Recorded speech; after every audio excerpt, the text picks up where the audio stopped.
Bom, Vila, primeiro, uma alegria estar aqui mais uma vez, cumprimentar os colegas e aproveitar que esse aqui é um espaço, quase um oásis, porque na mídia, o que eu já ouvi e li de absurdos, da mídia profissional, eu estou falando, acerca dessa decisão, e aqui a gente pode debater nesse espaço, nesse tempo, com a complexidade que o tema merece, né? E fora das paixões políticas. A decisão do ministro Gilmar é uma decisão sofisticada, ela é correta do ponto de vista técnico. Em meus livros, eu já defendia algo muito próximo, eu já defendia a possibilidade do Supremo sempre revisar o impeachment, se o impeachment foi feito pelo Senado por motivo de discordância com a decisão. Porque eu dizia que isso não era crime político, isso não é... O crime hermenêutico, entre aspas, não foi recepcionado pela Constituição de 88 para proteger a magistratura. Justamente essa é a razão dessa ação ser movida pela associação mais importante da magistratura brasileira.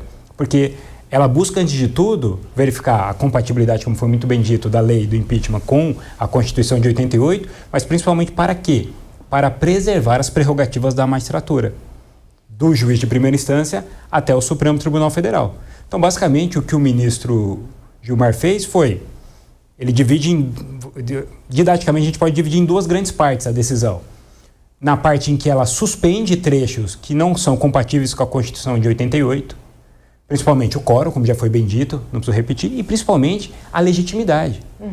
Os ministros do Supremo, juízes, magistrados, eles não são agentes políticos majoritários, eles não são eleitos, eles não têm legitimidade popular para estar lá, eles têm investidura. Então, não faz sentido qualquer um poder provocar um impeachment de um ministro, justamente porque ele é contra-majoritário.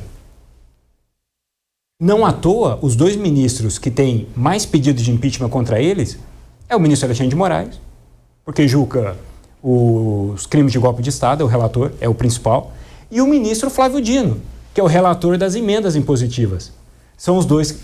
Então, o que o ministro Gilmar fez foi, usando o direito, na prática, o que ele disse? Olha, tem que ter quórum, não tem legitimidade para qualquer um, e a segunda parte do voto: não é crime político o conteúdo de um voto. Se você não conseguir demonstrar que o magistrado quis prejudicar ou agir com intenção ou por qualquer outro motivo fraudulento ou não ilícito, a pura discordância do conteúdo de um voto numa democracia não pode ser motivo para você chantagear e emparedar a magistratura. Dr. Gustavo Neves Forte, também as suas considerações, primeiro sobre essa questão mais geral, que envolve a liminar do professor doutor, né, do ministro.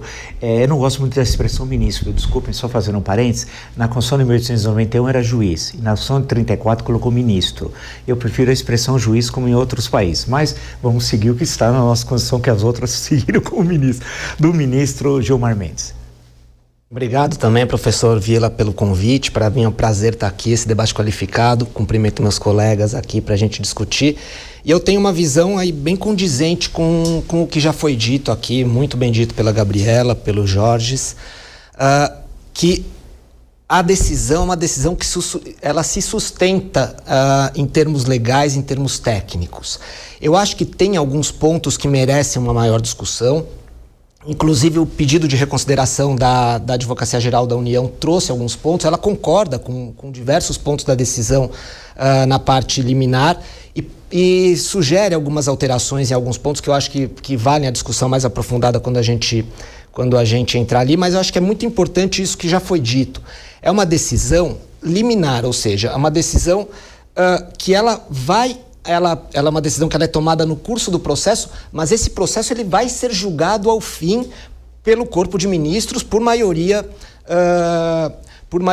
do seu corpo de ministros, por maioria absoluta. E mesmo a decisão liminar, ela necessita de referendo, ela precisa ser referendada pelos ministros também do Supremo Tribunal Federal. E a possibilidade de concessão monocrática, ela é prevista em lei. Não é um absurdo jurídico, é algo previsto em lei. A lei que rege as ações, as ADPFs, ela prevê essa possibilidade, a de referendo, e o ministro Gilmar Mendes já colocou esse processo em plenário virtual para que essa liminar seja referendada ou não, ou seja, daqui dentro de uma semana a gente vai ter o início aí do julgamento se essa liminar é mantida ou não entre o dia 12 e 19 de dezembro. em termos gerais, a gente tem, como já dito, algumas questões procedimentais e uma questão principal referente aos crimes ou ao direito material em si dos crimes de responsabilidade. As questões procedimentais principais são o quórum de admissibilidade e, realmente, para você permitir que um processo de impeachment proposto por qualquer pessoa, mediante simples petição, com requisitos mínimos, seja admitida por maioria simples, e aí quando a gente fala maioria simples, maioria qualificada, maioria absoluta, maioria simples é o seguinte: estando presente mais de metade mais um dos senadores naquela sessão, se aqueles presentes formarem uma maioria simples, ou seja, como já bem explicado, dos 81, se 41 estiverem presentes, pode ser votado esse pedido. 21 votando a favor, se instaura o processo de impeachment do ministro do Supremo Tribunal Federal. E mais, outro ponto que também foi declarado aí inconstitucional ou não recepcionado pela Constituição e suspenso também, com a instauração do processo, a suspensão automática do ministro. É o artigo 57. Exato, o ministro fica automaticamente afastado. Então, e aí a gente entra nessa questão de como essa forma procedimental afronta a separação dos poderes, porque você deixa na mão do legislativo uma influência muito forte no judiciário, que é indevida para o Estado Democrático de Direito, e da mesma forma você também deixa ali para o Senado Federal uma possibilidade de afastar ali um ministro sem que haja um maior rigor.